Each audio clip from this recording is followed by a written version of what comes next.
더 행복했으면 좋겠고, 작년보다 더 우리와 함께 하신 하나님을 경험했으면 좋겠고, 다 이런 마음이실 겁니다. 우리 성도님들 어떻게 새 해돋이 해맞이 보러 다녀오셨습니까? 예, 저는 처음으로 아이들과 함께 가족이 함께 좀 다녀왔습니다. 결혼하기 전에 청년 때는 무등산 겁도 없이 막 올라가고 그랬어요. 그런데 거기는 차마 못 올라가겠고요.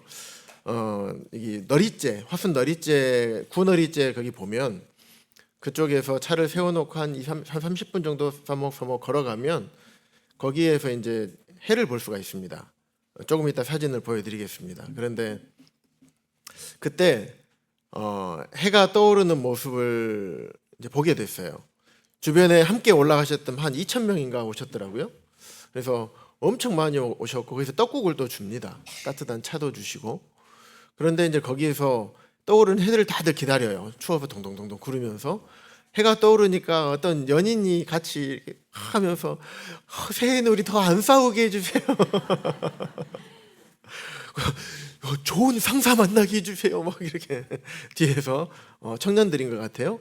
막 그런 얘기를 하고 태양에 이제 비는 거죠. 네. 그런데 그 해를 바라보면서 또 그런 모습들을 바라보면서 제가 그런 생각을 했습니다. 저 태양을 우리가 뜨라가면 뜨고 뜨지 말아가면 안 뜨고 그러는 태양이 아니구나. 어제나 오늘이나 동일하게 저 태양은 하나님 시간표에 따라서 뜨고 있구나. 악인이나 의인이나 모든 사람에게 하나님의 빛을 비춰 참 주시는구나. 그런데 그 빛을 우리에게 손을 내밀고 계시고 우리 안에 계시는 하나님,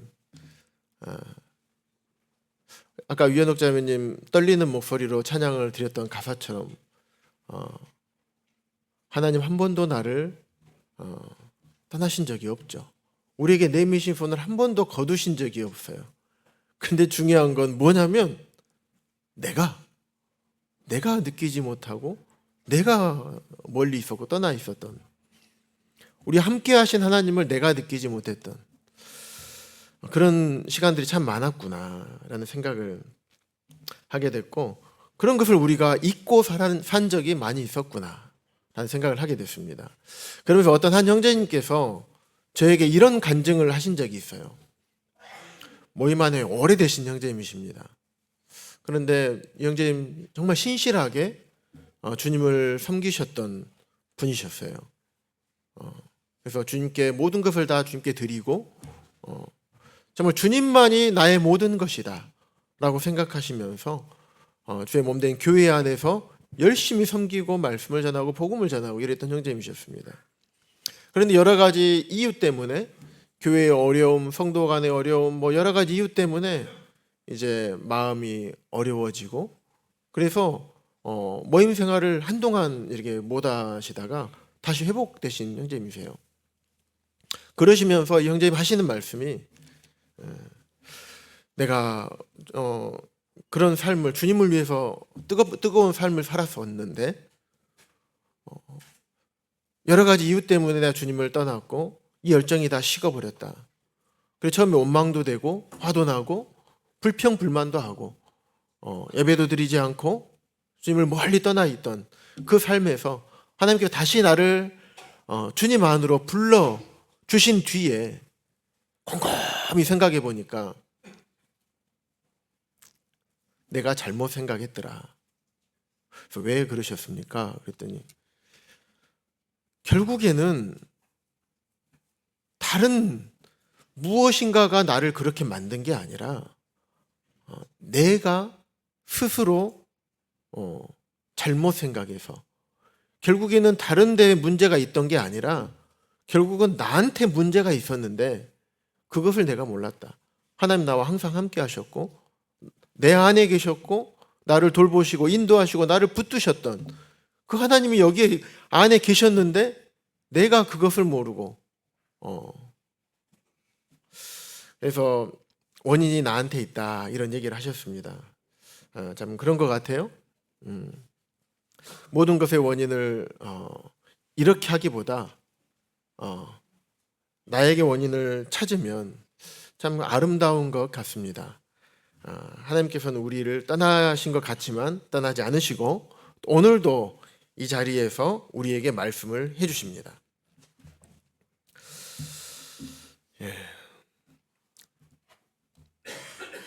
동부교회 비전입니다. 빨간 글씨로 사랑 안에서죠. 우리 함께 읽어볼까요? 시작. 사랑 안에서 소통하고 하나됨을 지키고 함께 세워지는 교회. 네. 어떤 사랑일까요? 처음에 보여드렸던 우리 주님의 또 하나님의 저희들을 향하신 그 사랑 안에서 사랑이 빠진 소통, 사랑이 빠진 하나됨, 사랑이 빠지고 어떻게 세워질 수가 없겠죠. 그래서 사랑 안에서 소통하고 하나됨을 지키고 그리고 함께 세워지는 교회가 되기를 바라는 마음이 있습니다. 그래서 올 한 해는 우리 모든 성도님들께서 이 말씀, 이 비전을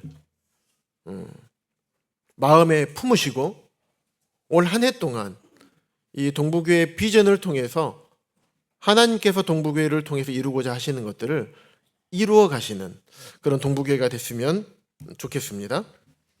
거기서 찍은 사진입니다. 참 해가 떠오르고 있죠. 그래서 하나님께서도 우리 동북교회 우리 모두에게 이렇게 새로운 한 해를 허락하셨고 우리가 붙들고 걸어가야 할 말씀을 주셨습니다. 그 말씀을 지금부터 함께 살펴보도록 하겠습니다. 우리 한 목소리로 에베소서 4장 15절과 16절 함께 읽도록 하겠습니다. 시작. 오직 사랑 안에서 참된 것을 하여 범사에 그에게까지 자랄지라. 그는 머리니 곧 그리스도라. 그에게서 온 몸이 각 마디를 통하여 도움을 받음으로 연결되고 결합되어 각 지체의 분량대로 역사하여 그 몸을 자라게 하며 사랑 안에서 스스로 세우느니라. 네.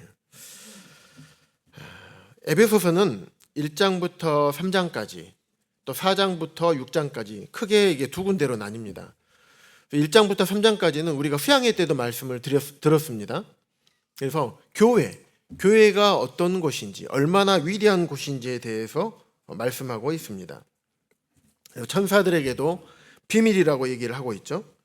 그래서 에베소서 3장 10절에 보면 찾지는 않겠습니다. 그래서 구약 시대에는 천사들을 통해서 하나님의 계시를 이제 사람들에게 알려 주셨습니다. 하지만 이제는요, 교회를 통해 천사들에게 하나님의 각종 지혜를 가르치게 되는 이 역전이 되게 됐습니다. 그래서 풍성하신 하나님께서 교회에 온전히 함께 계십니다. 에베소서 4장, 에베소 전체를 살펴보면 교회에는 예수 그리스도의 신부다, 주님의 몸이다, 군사다, 뭐 이런 얘기들이 계속 나옵니다. 얼마나 놀랍습니까? 그래서 하나님께서는 참 놀라운 구속의 신비, 또 교회와 함께 하시고 교회를 통해서 하나님의 뜻을 이루시고 교회를 통해서 영광을 받으시고 이런 것이 우리가 지금 속해 있는 교회입니다. 그래서 그런데 이 에베소서 이제 4장부터 이렇게 쭉 보면 참 우리 성도 각자가 어떻게 살아야 할지, 또 우리 교회 안에 있는 우리가 교회 안에 어떻게 살아야 할지, 또 5장에서는 가정 안에서 어떻게 살아야 할지, 또 6장에서는 세상과 사탄과의 싸움을 이야기하면서 우리 하나님의 전신갑주를 입어야 함을 쭉 말씀해 주고 계십니다. 그래서 지극히 우리 예수 그리스도 안에서 지극히 풍성해야 되고 풍성할 수 있는 우리 성도들임에도 불구하고 그 풍성함을 알지 못해서 이 땅의 소망을 두고 살아가는 에베소 교회 성도들에게 보냈던 편지입니다. 그러면 에베소서 이제 4장부터 6장, 그래서 그리스도인의 생활에 대해서 쭉 기록하고 있습니다. 그 중에서 4장 1절에서는 이런 말씀이 기록되어 있습니다. 너희가 부르심을 받은 일에 합당하게 행하라. 부르심을 받은 일에 합당하게 행하라고 말씀하고 있습니다. 여기서 누군가가 우리를 불러주셨다는 것입니다. 우리가 스스로 찾아간 게 아니라 누군가가 우리를 불러주셨다는 것입니다. 하나님께서 우리를 구원해 주시고 놀라운 교회로 우리를 불러주셨습니다. 이방인과 유대인이 하나가 되는 것이 교회였습니다. 죄인이었던 자들이 의인으로 변화되어서 유대인과 이제 이방인이 하나가 되게 하신 것입니다. 그래서 에베소서의 주제는 크게 두 가지입니다. 첫 번째는 비밀입니다. 비밀. 비밀은 곧 교회입니다. 이 장에 보면 그리스도 안에서 유대인과 이방인이 그리스도의 몸으로서 한 몸이다. 그리고 새 사람이다. 또 하나의 교회가 되었다라고 말씀하고 있는 거예요. 그 당시에는 이게 얼마나 놀라운 아주 파격적인 말씀이었냐면 유대인과 이방인은 법적으로 함께 예배드릴 수 없었습니다. 사회적으로도 함께 식사할 수가 없었습니다. 베드로가 그랬죠. 베드로가 이제 갈라디아서에 보면 이방인 성도들과, 왜냐하면 이방인에게도 복음 전했다 하는 것을 은혜가 임했다는 걸 베드로가 들었어요. 그래서 이방인 성도들과 함께 이제 식사를 했던 것입니다. 그런데 이제 그 부분에 이제 다른 성도들이 온다고 하니까 얼른 그 자리를 피하고 이제 외식하는 모습을 이제 바울이 그것을 책망을 하는 경우가 있었죠. 그만큼 사회적으로도 식사조차도 함께 할 수 없었습니다. 종교적으로도 이방인은 하나님의 언약 밖의 사람들이었습니다. 또 정체성을 살펴보았을 때 유대인은 하나님의 택하신 선민 사상이 있는 그런 선민이었어요. 이방인은요, 개와 같은 길가에 버려진 개와 같은 그런 자들이었습니다. 이 벽은 단순히 차별이 아니라 아주 유대인들에게 있어서는 신성하게 여겨진 어떤 구분과 같은 그런 것들이었습니다. 어쩌면 에베소서가 말하는 교회의 탄생, 지금은 우리가 그것을 잘 실감하지 못하죠. 그런데 에베소서 당시에 그 당시 성도들은 엄청난 실감이었겠죠. 마치 미국의 노예제도가 폐지된 것과 같은 그런 충격적인 사건이었을 겁니다. 노예제도는 어쨌든 정치적으로 그것들을 풀었죠. 하지만 유대인과 이방인이 하나가 된 이 교회라는 것들은 어떻게 이걸 풀어졌습니까? 예수 그리스도께서 십자가를 통해서 이것들을 풀어주신 것입니다. 어떻게 보면 사회적인 통합이 아니라 완전한 주님으로 인한 완전한 연합이었습니다. 법의 개정이 아니고 율법의 완성이었습니다. 점차적으로 뭘 만들어가는 점진적인 통합이 아니라 온전한 한 몸이었던 것입니다. 구원받은 우리 안에 성령님께서 함께 계시고 그래서 우리가 하나님의 성전이 되었습니다. 그리스도의 몸이 되었고 신부가 되었습니다. 이것이 비밀이고 이것이 온전한 연합인 것입니다. 이것이 에베소서의 첫 번째 주제인 비밀입니다. 교회. 또 하나 두 번째 주제는 사랑입니다. 에베소 교회는 사랑으로 칭찬을 받았던 교회입니다. 1장 15절에 보면 이로 말미암아 주 예수 안에서 너희 믿음과 모든 성도를 향하는 사랑을 사도 바울이 들었다라고 말씀하고 있습니다. 모든 성도를 향한 사랑. 그런데 에베소 교회에 대한 계시록의 평가는 어떻습니까? 너희들이 다 잘했어. 성도를 섬겼고 악한 자들을 받아들이지 아니하였고 다른 교리들을 다 내쫓았어. 그런데 내가 너에게 책망할 것이 하나 있는데 그게 뭔 줄 알아? 처음 사랑을 버렸느니라. 에베소서가 쓰여진 시대, 그때 당시의 교회 시대를 보면 60년에서 한 70년 이 정도 사이에 있습니다. 60년 경입니다. 에베소서를 기록했던 연도. 그러니까 에베소서를 기록하면서 사도 바울이 야, 너희들 사랑이 엄청나다 라고 칭찬했었어요. 그런데 AD 90년에서 100년 사이에 계시록이 쓰였습니다. 그때에는 처음 사랑을 버렸다. 불과 30년 만에 처음 사랑을 버렸다라고 하나님으로부터 책망을 받게 된 것입니다. 하나님의 교회가 30년 만에 그렇게 될 수 있습니다.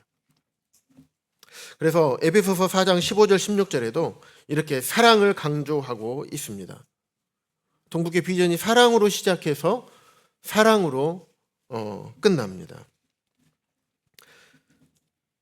본문 말씀을 이제부터 하나하나 살펴보도록 하겠습니다. 그 당시 에베소 교회는 말씀드린 것처럼 유대인 신자와 이방인 신자가 함께 있던 그런 공동체였습니다. 신앙의 출발선, 유대인과 이방인의 신앙의 출발선이 같을 수 있을까요? 다르죠. 선민이었고 완전 이방인이었고 하나님에 대해서 아예 알지도 못했죠. 그런데 유대인들은 어쨌든 예수님에 대해서는 몰랐지만 하나님에 대해서는 알고 있었고 구약 성경에 대해서는 철저하게 믿고 지키려고 했던 사람들이었죠. 그러니까 신앙의 출발선이 다릅니다. 성경에 대한 이해도도 다르죠. 문화적 배경도 엄청나게 달랐습니다. 이런 상황에서 교회 안에는 두 가지 위험이 존재했었어요.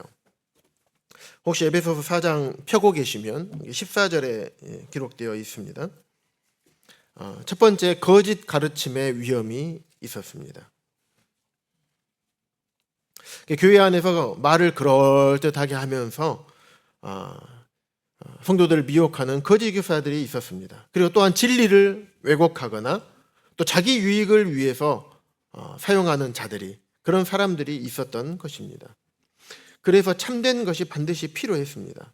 그런데 우리 보면 아무리 거짓 것들이 들어오더라도 우리가 진짜가 무엇인지 분명하게 붙들고 있으면 어떻습니까? 흔들리지 않죠. 위조지폐 분별할 때 그렇게 하잖아요. 거짓을 연구하는 게 아니라 진짜를 연구한다고 하잖아요. 그래서 그것처럼 우리 안에서 굳건하게 붙들고 있고 튼튼하게 어린아이 같지 아니하고 장성한 분량에 있는 이 성도님들은 아무리 이런 유혹이 들어오고 거짓된 것들이, 다른 진리가 들어오더라도 흔들리지 않습니다. 정확하게 분별해내고 꿋꿋하게 지켜냅니다. 그런데 어린아이의 특징이 있습니다. 14절에서 이렇게 말씀하고 있습니다. 이는 우리가 이제부터 어린아이가 되지 아니하여 사람의 속임수와 간사한 유혹에 빠져 온갖 교훈의 풍조에 밀려 요동하지 않게 하렵니다. 어린아이의 특징 세 가지. 첫 번째, 사람의 속임수에 잘 속는다. 진리를 알지 못하기 때문에 거짓 교사들의 속임수에 잘 속게 되지 않겠습니까? 또 두 번째, 간사한 유혹에 빠집니다. 내 귀에 듣기 좋은 말, 내 말에 동조해, 내 마음을 이해해주고 막 이렇게 따뜻하게 감싸주는 말, 진리가 기준이 아니라 사람의 기분을 맞춰주는 그런 말들. 그래서 거짓 선지자들이 그런 것들을 통해서 자기 사람을 만드는 것입니다. 이것을 미혹, 유혹이라고 합니다. 세 번째, 온갖 교훈의 풍조에 밀려 요동하게 됩니다. 이 말하면 이 말을 들어보면 이 말이 맞는 것 같고, 저 말을 들어보면 저 말이 맞는 것 같고, 그래서 잘 요동하게 됩니다. 생각해 보십시오. 에베소에 사도 바울이 복음을 전하고 나서 에베소 교회에 편지를 쓴 것이 몇십 년 뒤입니까? 한 10년? 10년도 안 됐을 거예요. 몇 년 되지 않았습니다. 그러면 교회가 얼마나 든든하게 또 교리적으로 확실하게 서 있었겠습니까? 그때 당시에는 이런 신약 성경이 다 없었잖아요.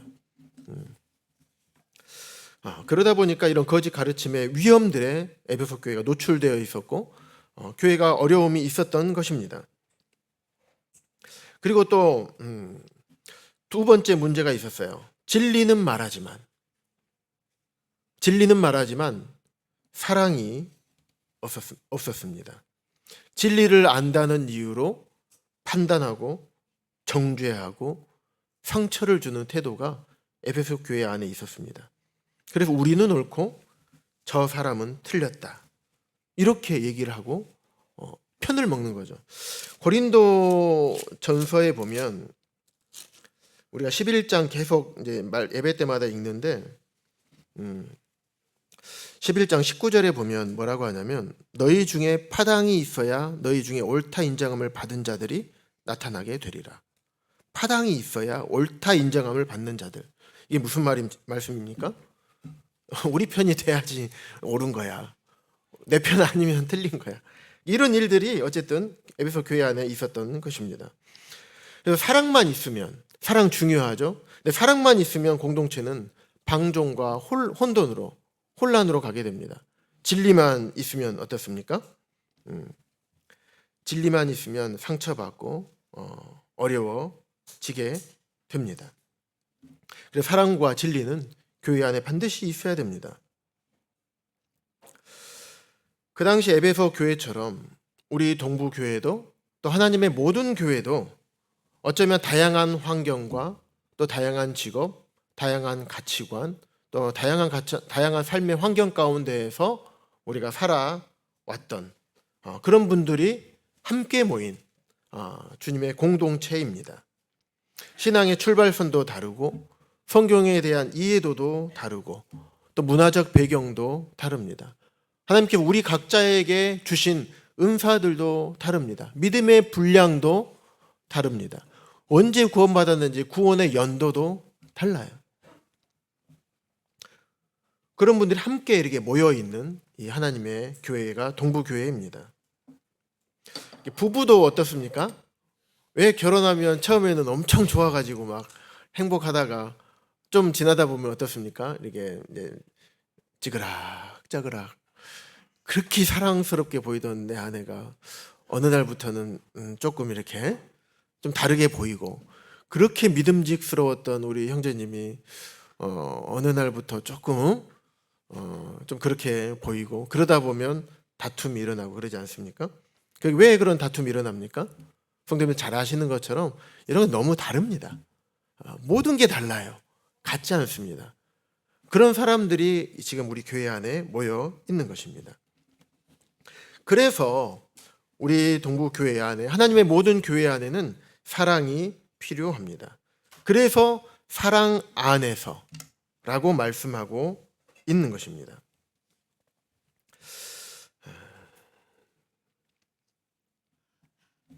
사랑 안에서 참된 것을 하여. 사랑 안에 이 진리가 있어요. 사랑 안에. 반대말은 진리 안에 사랑입니다. 사랑 안에 진리, 진리 안에 사랑. 어떻게 성도님들 들립니까? 사랑 안에 진리 부담스러운가요? 아니죠. 지극히 당연한 것 같죠. 근데 진리 안에 사랑은요? 약간 부담스럽죠.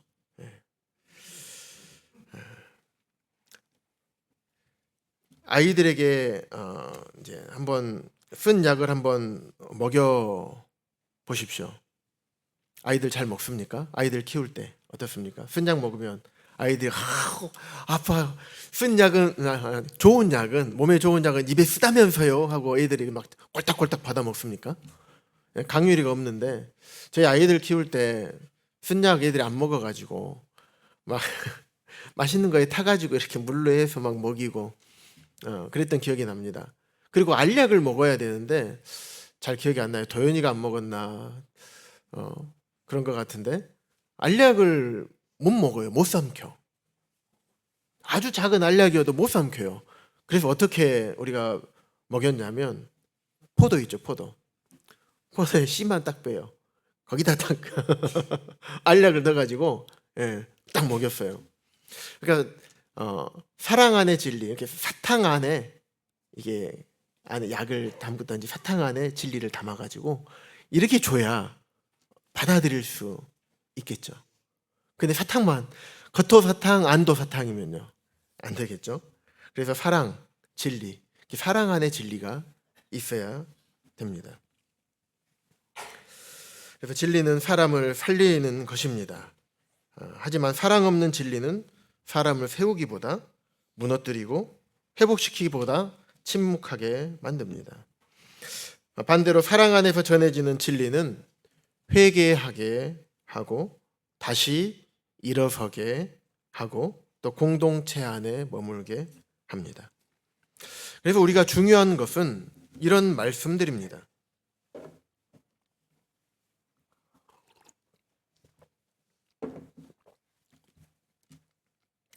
참된 것을 하여. 헬라어에서는 이렇게 쓰여 있어요. 굉장히 어렵죠. 교리와 신앙에서 참된 것을 한다는 게 아니라 참된 것을 말하여입니다. 말하는 겁니다. 그런데 언제? 범사에. 우리의 모든 삶 가운데에서 범사에 참된 것을 말해야지 범사에 주님에게까지 잘할 수 있다. 머리 대신 주님에게 잘하려면 범사에 우리가 참된 것을 말해야 된다. 말씀을 볼 때 한 단어, 한 표현을 우리가 그냥 지나치는 경우도 있습니다. 그런데 이런 표현들을 우리가 유의 깊게 보다 보면 조금 더 깊게 우리가 말씀을 볼 수 있고 하나님께서 우리에게 말씀하신 바를 더 깊이 분명하게 알 수가 있습니다. 그래서 범사에 참된 것을 말하는 것은 정말 중요합니다. 사람은 일반적으로 자기에게 불리한 것은 감춥니다. 그리고 유리한 것을 얘기합니다. 그리고 자기 자신을 저평가되고 다르게 평가되는 것을 원하지 않아요. 저를 포함해서 모든 사람이 다 그렇습니다. 그러다 보면 나를 감추고 나를 포장하다 보면 자연스럽게 다른 사람을 깎아내리고 무너뜨려야 됩니다. 제가 최근에 위에 지역에서 어떤 모임에 이런 일들이 있었다고 얘기를 들은 적이 있습니다. 어떤 한 자리를 차지하기 위해서 형제가 다른 형제님을 두 사람을 그냥 이렇게 왜 이분이 여기에 이 자리에 합당한지 이렇게 얘기하면 되는데 마치 정치판처럼 한 형제님은 막 깎아내고 이런 일들이 있었다고 얘기를 제가 들었습니다. 그러다 보면 엉뚱한 사람이 피해를 보게 됩니다. 그런데 이런 모습들은 처음에 드러나지 않아요. 하지만 나중에 시간이 지나면 드러나게 될 것입니다. 이 땅에서 드러나지 않으면 우리 모두 각자가 하나님 앞에서 주님 앞에서 직고하리라고 말씀하셨습니다. 그곳에서 분명하게 드러나게 될 것입니다. 그래서 범사에 참된 것을 말하는 것, 우리가 자라다 가려면 주님에게까지 자라가려면 영적으로 성숙하려면 이런 것이 필요하다. 이것이 성장의 원리입니다. 예수님께서 나다나엘이 자기에게 오는 것을 보시고 그를 가리켜 이르시되 보라.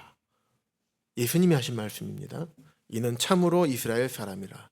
그 속에 간사한 것이 없도다. 마치 욥에게 하셨던 것처럼 예수님이 보시기에 그 속에 간사한 것이 없다.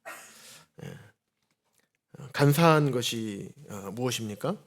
앞과 뒤가 같은 것, 겉과 속이 같은 것. 하나님께서 이런 사람들을 이제 사용하십니다. 결국에는 이 나다나엘, 학자들은 나다나엘을 예수님 12제자 중에 한 명인 바돌로메로 보는 경향이 많습니다. 결국에는 주님의 제자에게까지 선택을 받게 되었습니다.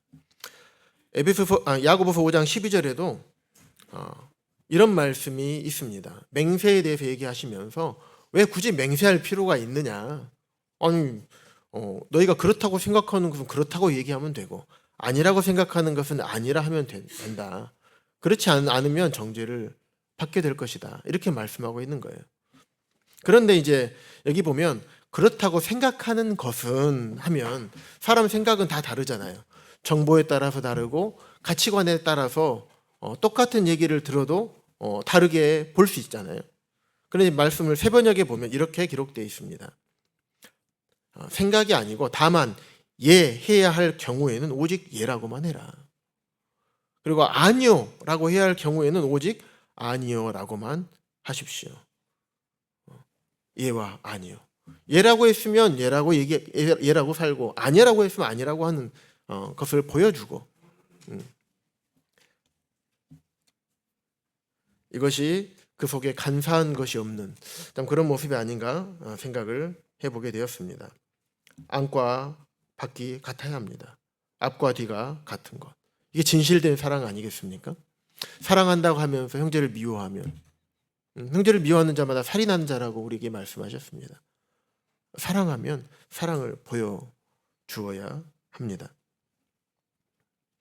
그래서 잘못한 것은 내가 손해를 보더라도 인정하고 내 명예, 자존심이 꺾이는 한이 있더라도 예해야 될 것은 예해야 되고 내가 세워지지 않는 한이 있더라도 아니오라고 해야 된 것은 아니오라고 말해야 합니다. 관계 때문에, 자존심 때문에, 나의 어떤 사회적인 위치 때문에, 나의 목적 때문에 이런 것들을 다르게 하다 보면 하나님으로부터 쓰임받기가 어렵고 또 주님을 닮아가는 성장의 원리에서 흐트러지게 됩니다.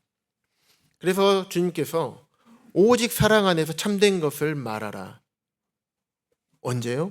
범사에 참된 것을 말하고 그러면 그에게까지 주님에게까지 우리가 잘할 것이다 라고 우리에게 약속하고 계십니다. 그러면 우리에게 질문이 하나 생깁니다. 사랑 안에서 참된 것을 말하는 삶이 실제 교회 안에서 어떻게 작용이 될까? 그 부분을 16절에서 말씀해 주고 계십니다. 몸의 비유죠. 우리가 밥을 아침에 어떻게 식사하셨습니까? 예, 드시고 오신 분도 계시고 여러 가지 이유로 못 드시고 또 안 드신 분도 계실 거라 생각합니다. 밥은 입으로 먹죠. 물론 손이 좀 도와주기도 합니다. 입으로 먹은데 입으로 먹고 나서 우리 안에 들어가면 이 영양분은 어떻게 됩니까? 온몸으로 나갑니다. 그래서 이 몸의 원리 우리는 매일 이것들을 경험하고 있습니다.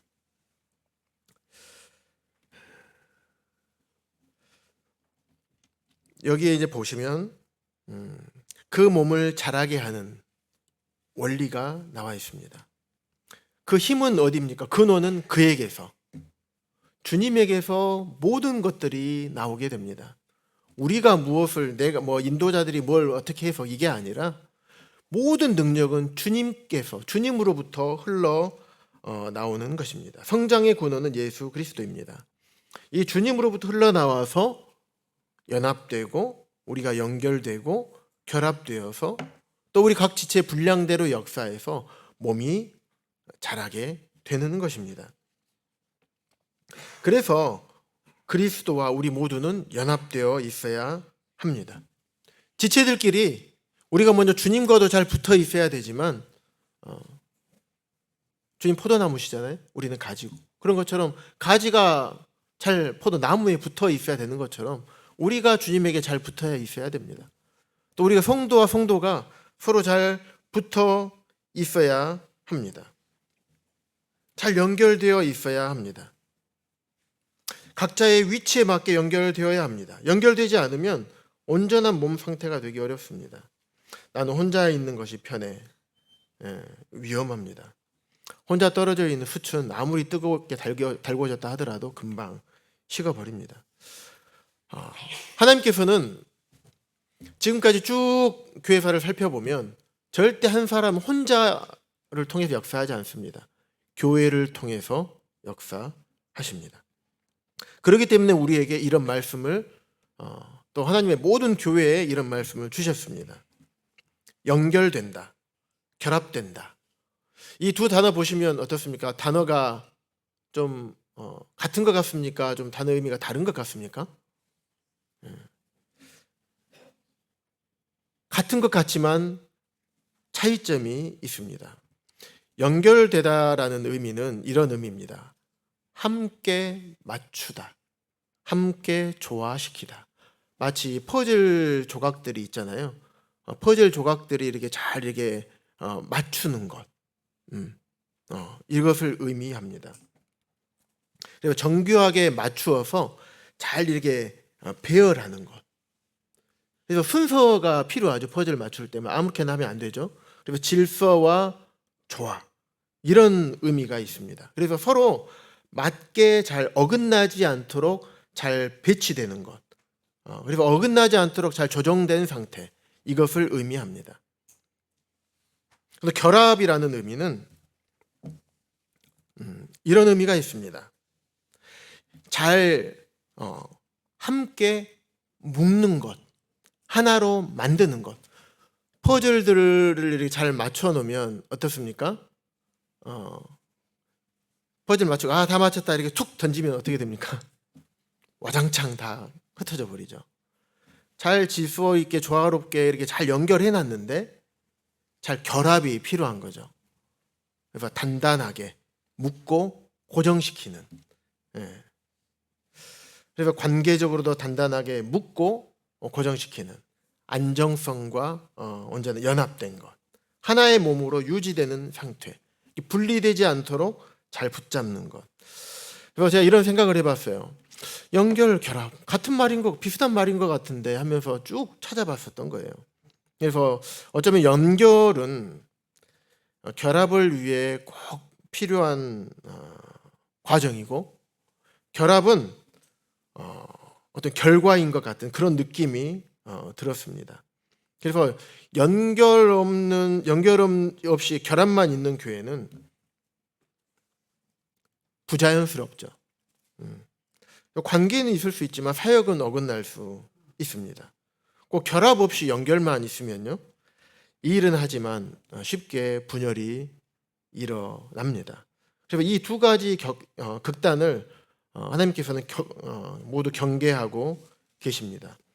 그런데 흥미로운 것은 뭐냐면요, 연결과 결합이 앞절을 보시면 온몸이 각 마디를 통하여 도움을 받음으로 연결되고 결합됩니다. 마디를 통해서. 온몸은요, 마디, 관절이죠, 관절. 그래서 우리 머리가 잘 있으려면 이 마디가 있어야 됩니다. 이 손가락, 손목, 아래팔, 위팔, 이 팔이 몸에 붙어 있으려면 마디가 있어야 됩니다. 그래서 몸 안에는 이런 다양한 마디들이 있습니다. 그래서 그에게서 온몸이 각 마디를 통해서 도움을 받아서 연결되고 결합이 됩니다. 그래서 마디는 뼈와 뼈, 지체와 지체, 뼈가 206개 있어요. 어떤 사람은 207개, 8개 있는 분도 있어요. 목뼈가 하나 더 있거나 허리뼈가 하나 더 있는 분들, 이러면 208개까지도 있습니다. 그래서 뼈와 뼈, 지체와 지체, 지체와 지체가 맞닿는 지점이 이 마디인 거예요. 관절, 무릎. 그래서 관절이 이렇게 이 부분이 맞닿아 가지고 영향이 왔다 갔다 합니다. 그래서 오늘날로 보면 말이나 태도, 반응, 어떤 교제, 협력, 오해를 풀거나 키우는 순간들, 다시 말하면 쉽게 표현하면 관계 접점입니다.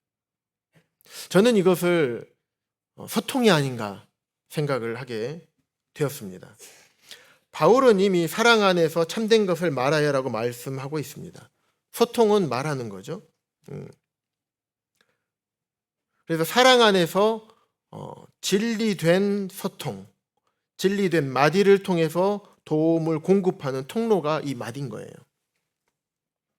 그래서 근육이 아무리 튼튼해도, 뼈가 아무리 강해도 이 마디가 굳어 있으면 어떻게 됩니까? 몸을 움직일 수가 없습니다. 제 어머니께서도 이게 손에 뭐가 있어가지고 이제 수술을 했죠. 그래서 근육도 이렇게 튼튼하고 뼈도 단단해요. 그런데 딱 굳어버렸어요. 왜 그러면 수술하고 나서 이게 이제 잘 붙어야 되니까 안 움직이게 이제 기부스를 해놓잖아요. 그러면 딱 굳어갖고 안 펴지는 거예요. 예. 예. 그래서 뼈와 근육이 아무리 튼튼하더라도 마디가 굳으면 기능에 장애가 생기고 모양에 장애가 생깁니다.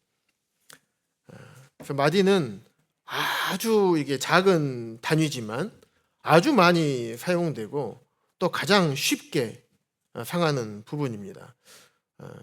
참 교회도 마찬가지입니다.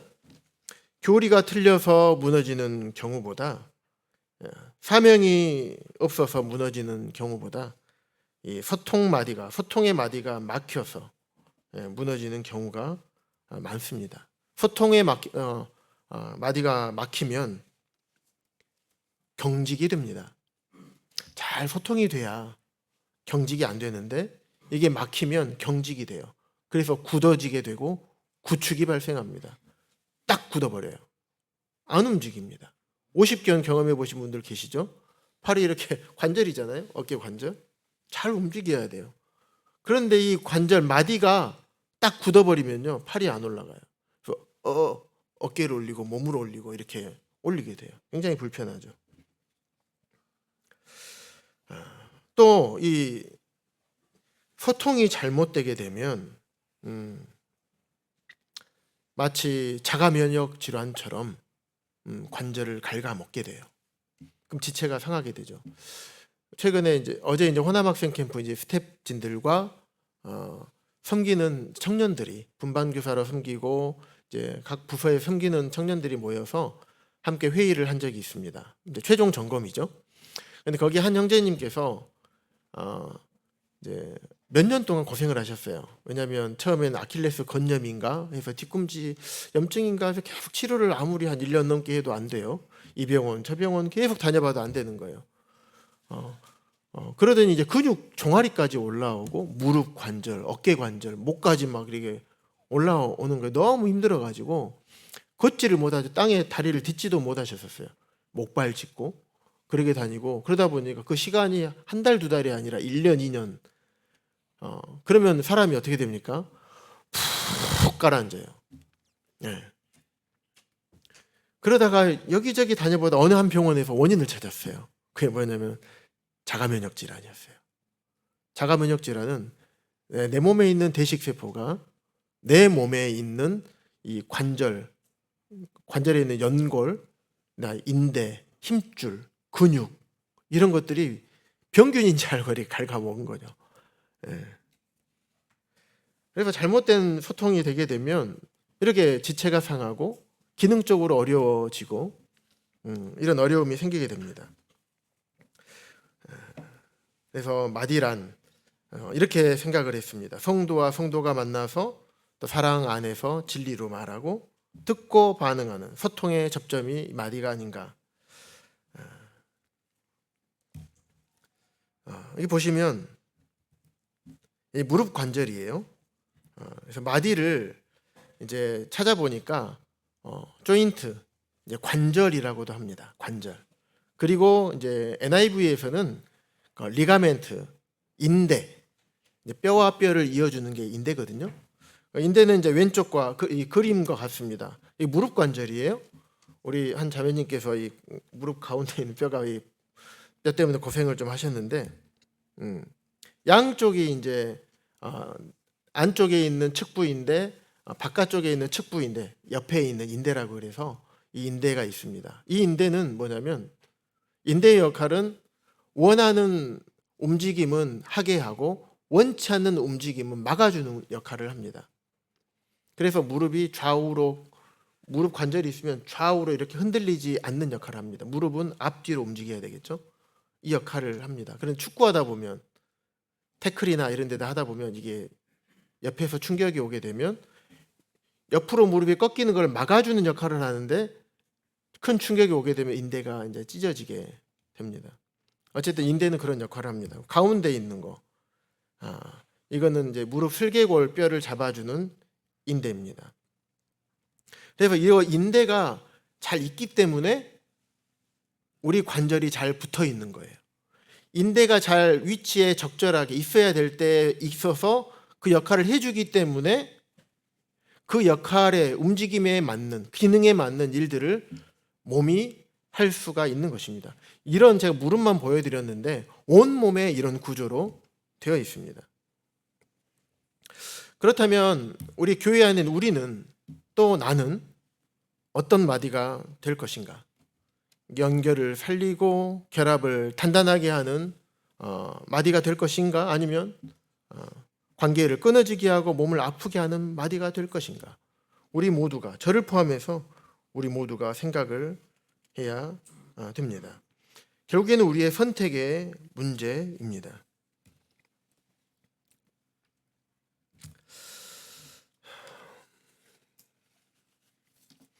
여기서 보시면 각 지체의 분량대로 역사한다고 기록하고 있습니다. 그래서 온몸이 주님으로부터 나오는 이 모든 것들이 각 마디를 통해서 연결되고 결합된다고 합니다. 그런데 각 지체의 분량대로 역사한대요. 각 지체의 분량대로. 하나님께서 우리를 구원하시고 모두에게 맞는, 성령께서 그의 뜻대로 우리에게 합당한 은사들을 주셨습니다. 은사의 종류도 다양하죠. 우리에게 또 재능도 하나님께서 허락해 주셨습니다. 또 지체마다 이게 다 다릅니다. 믿음의 분량도 다릅니다. 그리고 같은 손가락이지만 각 손가락의 분량이 다른 것처럼 교회의 모든 성도님들도 이렇게 다르고 다양합니다. 그래서 그 다른 성령께서 허락해 주신 그 지체의 분량대로 역사해서 몸을 자라게 한다고 기록하고 있습니다. 그런데 그 다음 말씀을 보시면 또 사랑 안에서가 나오죠.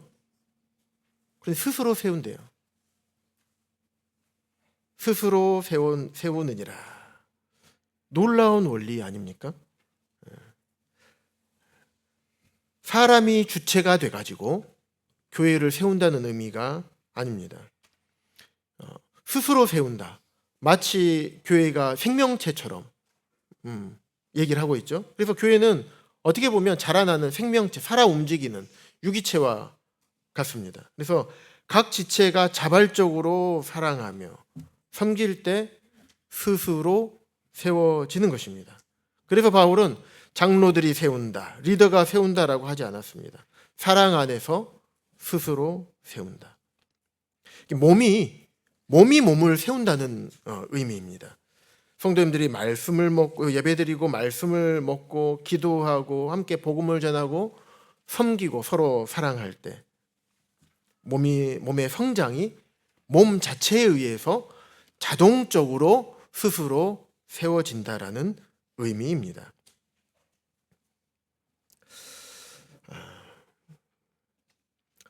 사도행전 2장에 보면 46절에서 47절에 이런 말씀이 있습니다.